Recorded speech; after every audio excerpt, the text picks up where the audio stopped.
හමුදාපතිවරයා තමයි දැන් ඉන්නේ.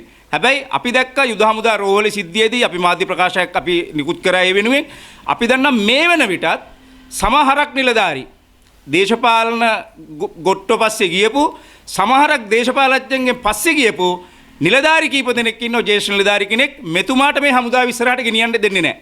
ඒ නිසා විශේෂයෙන්ම අපි ඒ අයට දැනුවත් කරනවා ඔබේ නම්ගම් සියල්ල අපි සතුයි ඉදිරියේදී මාධ්‍ය හරහා අපි සියල්ලම එළියට දානවා. ඒ නිසා අපි ඉල්ලනවා සියලුම දෙනාගෙන් මේ යුද හමුදාපතිවරයාට මේ හමුදාව ගෙනියන්න දෙන්න. මොකද 2023 වසරේ විතරක් විකුම් ලියනගේ හමුදාපති වී සිටියේදී 27000ක් ගෙදර යනවා.